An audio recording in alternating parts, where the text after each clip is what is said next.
शापित राजकुमारी और जादुई तालाब। भीमपुर राज्य के राजा विक्रम एक बहुत ही न्यायप्रिय, वीर और अच्छे स्वभाव के राजा थे। उनके राज्य में उनकी प्रजा बहुत ही खुश थी। सब कुछ कुशल मंगल था। लेकिन एक समस्या थी।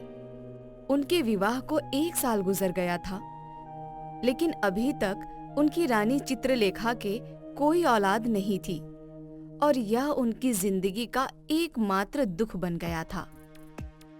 महारानी, हमारे विवाह को 1 वर्ष निकल गया, लेकिन हमें अभी तक संतान प्राप्ति नहीं हुई। अब तो हमारे राज्य का कोई एक वैद्य भी नहीं बचा है जिससे हमने परामर्श ना लिया हो। अब तो समझ नहीं आ रहा है कि हम आगे क्या करें।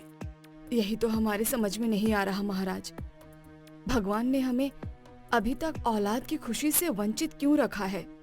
राजा विक्रम ने कुछ सोचा और बोले, हमें लगता है कि हमें राज ज्योतिषी से बात करनी चाहिए। अब तो वही हमें बता सकते हैं कि हमारे साथ ऐसा क्यों हो रहा है। राजा विक्रम ने राज ज्योतिषी को बुलाया और उनको अपनी परेशानी बताई। महाराज, आपके जैसा न्यायप्रिय राजा दूर दूर के किन्हीं राज्यों में नहीं है। आपके राज्य का बच्चा, बूढ़ा, नौजवान सभी आपसे खुश हैं। भला आप जैसी हस्ती को भगवान औलाद का सुख क्यों नहीं दे रहा है? ये तो वाकई में बहुत ही चिंताजनक बात है। सिर्फ यही वजह है ज्योतिषी जी जो हमने आपको बुलाया है। हमें बताइए कि हमें क्या करना चाहिए। महाराज, ये कोई छोटी समस्या नहीं है। इसके लिए आपको कृष्णानगर राज्य जाना होगा। यह सुनकर राजा विक्रम ने रानी चित्रलेखा की तरफ देखते हुए कहा, रानी चित्रलेखा आपका राज्य? जी महाराज, कृष्णानगर में संजय वन नामक एक जंगल है। उसी जंगल के अंदर एक तालाब है जो दिखने में सामान्य तालाब के भांति ही लगता है। उसके अंदर एक देवी रहती है। अगर सच्चे मन से उस देवी को याद किया जाए तो वो प्रकट हो जाती है। उस देवी के पास हर सवाल का जवाब होता है। उससे जो चाहे आप पूछ सकते हैं। मुझे उम्मीद है कि वो आपको इस समस्या का समाधान जरूर बताएगी। धन्यवाद ज्योतिषी जी, हम सुबह ही वहाँ के लिए निकल जाते हैं। अगली सुबह राजा विक्रम कृष्णानगर जाने के लिए अपने घोड़े पर सवार हुए। रानी ने उनकी आरती करके उनके माथे का तिलक किया। रानी, अब हम चलते हैं। हमारी गैर मौजूदगी में राज्य को अच्छे से संभालिएगा। जी महाराज, उम्मीद है जब आप वापस आएंगे तो आपका चेहरा खिला हुआ होगा। राजा विक्रम ने रानी चित्रलेखा से विदा ली और अपना घोड़ा दौड़ा दिया। हमें रात होने से पहले कृष्णानगर पहुंचना है, वरना तालाब ढूंढने में समस्या आ सकती है। राजा विक्रम कई घंटों की यात्रा करके कृष्णानगर पहुँचे। वहाँ एक चौराहे पर पहुंचकर उन्होंने और 4 कोस का सफर किया और उसके बाद वो संजय वन पहुँच गए। ये जंगल तो सच में बहुत घना है। इसमें तालाब ढूंढते हुए काफी समय निकल जाएगा। राजा विक्रम आज के समय के हिसाब से 4 घंटे जंगल में घूमते रहे। तब जाकर उनको एक तालाब नजर आया। शुक्र है भगवान का, यही वो तालाब है। राजा विक्रम तालाब के किनारे हाथ जोड़कर खड़े हो गए। वो धीमे स्वर में देवी का आह्वान करने लगे। तालाब देवी प्रकटम, तालाब देवी प्रकटम। काफी देर बाद तालाब के पानी में हलचल हुई और उससे एक देवी निकलकर सामने आई। प्रणाम देवी जी। कहो राजन, यहाँ आने का क्या कारण है? इस पर राजा विक्रम बोले, देवी जी, मैं भीमपुर का राजा विक्रम हूँ। मेरे राज्य में मेरी सारी प्रजा दरबारी सभी खुश हैं। न ही किसी की हाय या बद्दुआ हमारे ऊपर है। इसके बावजूद भी हमें अभी तक संतान प्राप्ति नहीं हुई है। हमारे विवाह को 1 साल गुजर चुका है और हम बिल्कुल थक हार कर आपके पास आए हैं। ठीक है राजन, हम अभी आपको बताते हैं। देवी ने अपनी आंखें बंद की और फिर कुछ देर बाद आंखें खोलकर बोली, तुम्हारी समस्या कोई छोटी समस्या नहीं है राजन। तुमको बहुत से कार्य करने होंगे। देवी जी, आप जो कहेंगी हम संतान पाने के लिए करेंगे। यहाँ से दक्षिण दिशा की तरफ जाओ। एक चौराहे पर कोई है जो तुम्हारी समस्या का समाधान करने में तुम्हारी मदद कर सकता है। यह कहकर देवी गायब हो गई। राजा विक्रम भी अब घोड़े पर सवार दक्षिण दिशा की तरफ रवाना हुए। उन्होंने पाया कि एक चौराहे पर एक बूढ़ा जमीन पर पड़ा हुआ है, जिसके होंठ सूखे हुए हैं और चेहरा भी उतरा हुआ है। अरे जजमान, आप कौन हैं? और इस तरह जमीन पर क्यों पड़े हैं? मैं इसी राज्य का निवासी हूँ। मुझे मेरे बेटों ने घर से निकाल दिया है और पिछले 6 महीनों से मैं इसी तरह से सड़कों पर अपना गुजारा कर रहा हूँ। अगर आपके बेटों ने आपके साथ ऐसा किया है तो आपने उनकी शिकायत महाराज चंद्रभान से क्यों नहीं की? मैं फरियाद लगाने उनके महल गया था, लेकिन वहाँ के द्वारपाल ने मुझसे रिश्वत मांगी जो मेरे पास देने को थी ही नहीं, इसलिए मैं महाराज से मिल नहीं पाया। यह सुनकर राजा विक्रम को बहुत दुख हुआ। आप मेरे साथ आइए, मैं आपको महाराज के पास लेकर चलता हूँ। राजा विक्रम ने बूढ़े को घोड़े पर बिठाया और उसे लेकर अपने ससुर महाराज चंद्रभान के महल पहुँचे। अरे राजा विक्रम, आपका हमारे महल में स्वागत है। हमारी राजकुमारी कहाँ है? क्या वो आपके साथ नहीं आई? महाराज, हम यहाँ किसी और कार्य से आए हैं। किसी और कार्य से? कहिए, क्या बात है? और आपके साथ ये बूढ़ा व्यक्ति कौन है? ये बूढ़ा व्यक्ति आप ही के राज्य का एक निवासी है। इनके बेटों ने इन्हें घर से निकाल दिया और ये पिछले 6 महीने से अपने घर से बाहर दर बदर भटकते फिर रहे हैं। ये आपके महल आए थे, लेकिन द्वारपाल ने इनसे आपको मिलवाने की रिश्वत मांगी और इस वजह से ये आप तक पहुंच ही नहीं पाए। यह सुनकर महाराज क्रोधित हो उठे।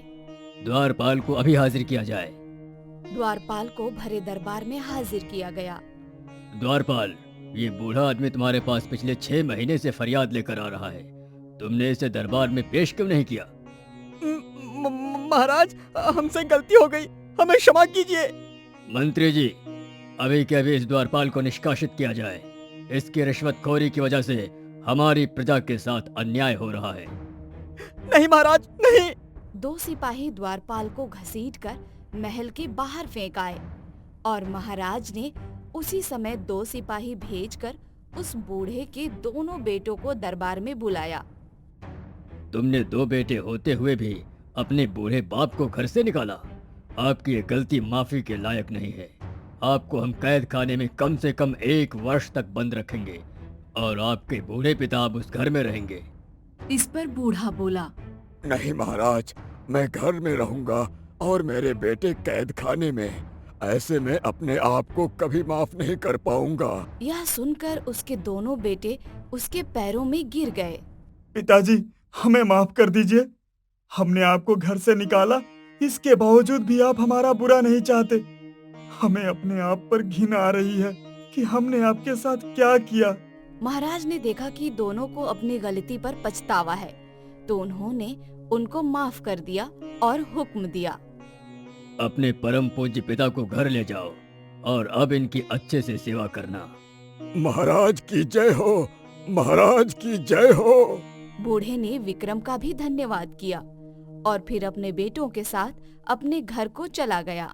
महाराज, अब हम चलते हैं। राजा विक्रम ने अपने ससुर से विदा ली और महल से बाहर निकले। उस देवी ने हमसे कहा था कि जो शख्स हमें वहाँ मिलेगा वही हमारी समस्या का समाधान करने में हमारी सहायता करेगा, लेकिन वो बूढ़ा तो खुद इतना परेशान था, वो हमारी मदद क्या करता।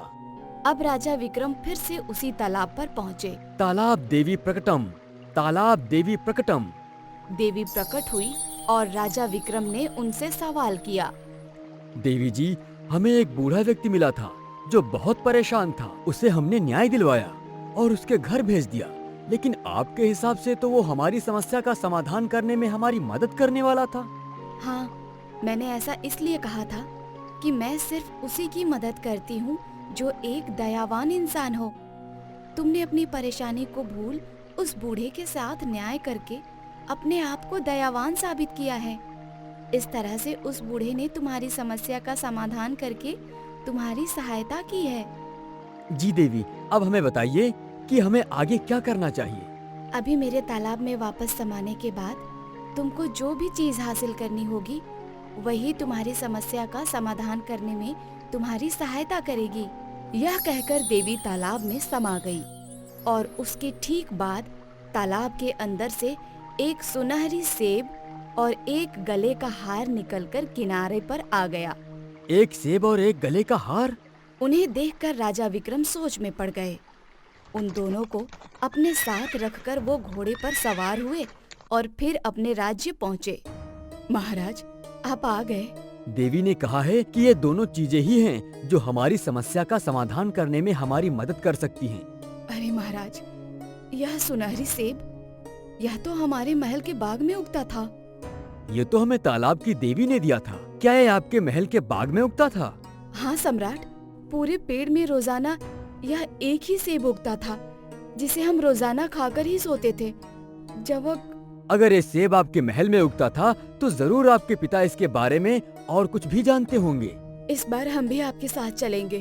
ठीक है महारानी। मंत्री जी, हमारे लिए एक रथ निकलवाइए। एक बार और। अब राजा विक्रम अपने साथ रानी चित्रलेखा को लेकर कृष्णानगर पहुँचे। राजकुमारी, आपको देखने के लिए आंखें तरस गई थीं। अच्छा हुआ कि आप आ गईं। महाराज अपनी बेटी से मिलकर बहुत खुश हुए। उन्होंने साथ में खान पान किया। उसके बाद विक्रम ने उनको वो दोनों चीजें दिखाईं। महाराज, ये सेब आपके बाग में उगा करता था? हाँ, ये तो वही सेब है जो हमारे बाग में उगता था। और ये हार, इसके बारे में क्या आप जानते हैं? आखिर आपको ये दोनों चीजें मिली कहाँ से? अब विक्रम ने सारी कहानी महाराज को कह सुनाई, जिसे सुनकर महाराज के चेहरे का रंग उड़ गया। आपको संतान नहीं हो रही और तालाब की देवी ने आपको ये दो चीजें दी हैं। हे भगवान! क्या हुआ पिताजी? आप इतना डरे हुए क्यों दिख रहे हैं? राजकुमारी, ये हार एक बंजारन का है। कौन बंजारन पिताजी? एक शाम जब आप उस पेड़ से सेब तोड़ने के लिए गईं, तो पहली बार ऐसा हुआ कि आपको उसमें सेब लगा नहीं मिला। यह क्या? इस पेड़ से सेब कहाँ गया? राजकुमारी वहीं बैठकर रोने लगी। कुछ ही देर में महाराज, मंत्री और सेनापति सभी वहाँ पहुँच गए। राजकुमारी, महल के अंदर चलिए। कल सेब फिर से उगेगा तो खा लीजिएगा। नहीं पिताजी, हमें आज ही सेब खाना है, और अगर हमें वो सेब नहीं मिला तो हम रोना बंद नहीं करेंगे। राजकुमारी का रोना देखकर महाराज ने हुक्म दिया कि चोर की तलाश की जाए। उसी समय कई सिपाही बाग में तलाश करने लगे। राजकुमारी अभी भी रोए जा रही थी और महाराज उनको चुप कराने की कोशिश कर रहे थे। कुछ देर बाद सिपाहियों को एक बच्चा नजर आया जो बाग में दीवार पर चढ़ने की कोशिश कर रहा था। अरे पकड़ो, पकड़ो! सिपाही उस बच्चे को लेकर महाराज के पास पहुँचे। उसने अपनी कमर से एक कपड़े के साथ सुनहरी सेब बांधा हुआ था। जिस राजकुमारी में हमारी जान बसती है, वो तुम्हारी वजह से कितनी देर से रो रही थी। इनका एक आंसू भी जमीन पर गिरना हमारे लिए असहनीय बात है। गुस्ताखी माफ महाराज, मैं बस एक बार इस फल को खाकर देखना चाहता था, सिर्फ एक बार। इस सेब को राजकुमारी को दे दीजिए। एक दासी ने वो सेब उसकी कमर से खोला और राजकुमारी को दे दिया। राजकुमारी ने रोना बंद किया और उसको खुशी खुशी खाने लगी। और तुमको हम 10 दिन के लिए कैद में डालते हैं। नहीं महाराज। महाराज बहुत क्रोध में थे। उन्होंने उस बच्चे को कैद खाने में डाल दिया। अगले दिन एक बूढ़ी बंजारन रोती बिलखती दरबार में हाजिर हुई। दुहाई हो महाराज, दुहाई हो। क्या हुआ आपको? क्या परेशानी है? महाराज, मैं एक बंजारन हूँ। कल जिस बच्चे को आपने पकड़कर कैद खाने में डाल दिया है, उसकी माँ, वो मेरी इकलौती संतान है, मेरा एकमात्र सहारा है। उसे आप छोड़ दीजिए। मैं वादा करती हूँ वो ऐसी गलती दोबारा फिर कभी नहीं करेगा। उसकी वजह से हमारी राजकुमारी के बहुत आंसू बहे हैं। हम उसे सजा पूरी होने से पहले रिहा नहीं कर सकते। महाराज, मैं एक माँ हूँ। अगर एक माँ का दिल दुखाओगे तो उसके दिल से निकली बद्दुआ आपको और आपकी राजकुमारी की जिंदगी को तहस नहस कर देगी। यह सुनकर महाराज डर गए। उन्होंने तभी मंत्री से कहा, मंत्री जी, आप अभी के अभी उस बच्चे को रिहा करके इस औरत को सौंप दीजिए। हम राजकुमारी का बुरा बिल्कुल नहीं चाहते।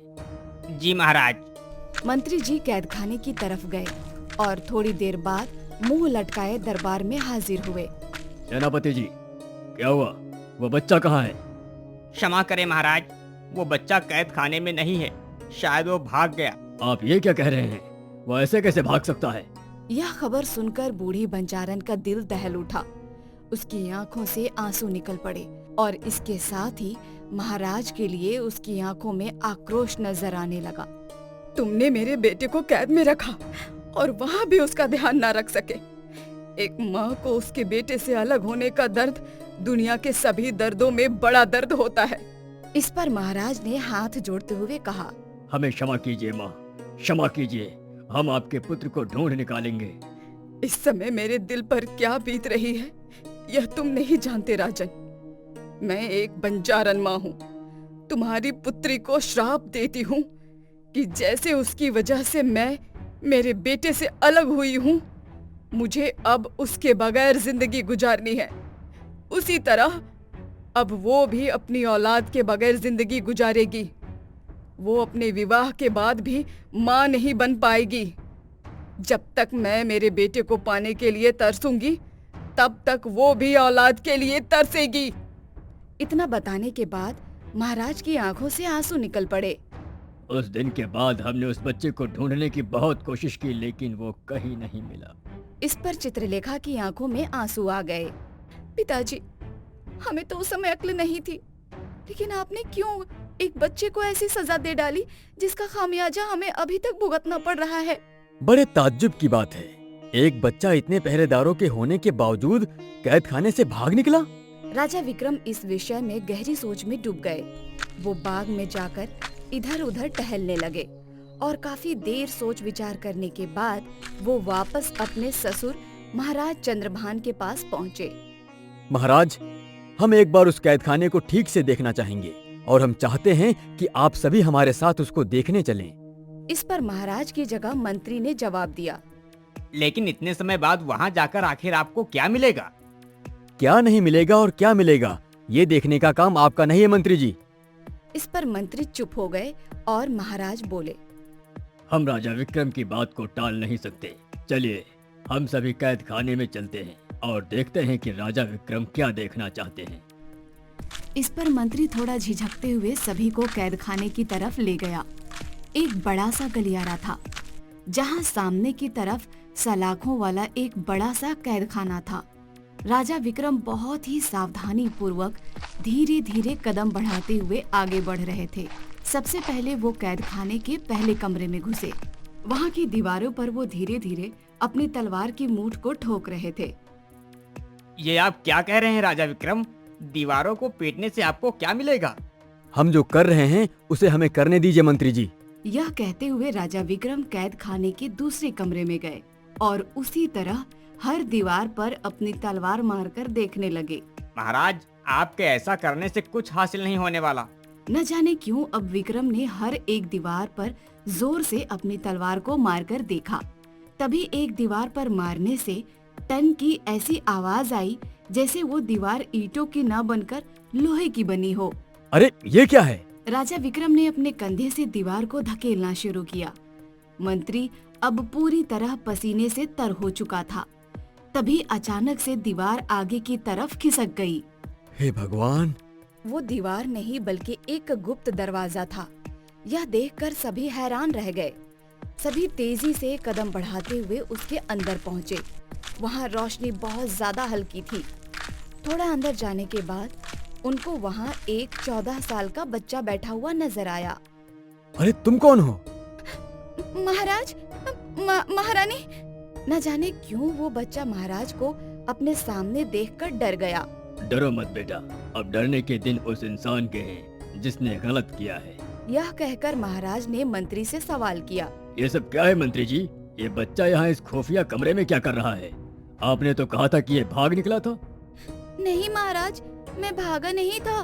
मंत्री ने ही मुझे इस खुफिया दरवाजे के पीछे बंद किया था और यही मुझे दोनों समय खाना देने आया करते थे। इन्होंने मुझसे कहा था कि आपने हमें फांसी की सजा सुना दी है, इसलिए यह मुझे बचाने के लिए ऐसा कर रहे हैं और इसी वजह से मैं इस खुफिया दरवाजे के पीछे छिपकर रह रहा था। यह सुनकर महाराज का गुस्सा परवान चढ़ गया।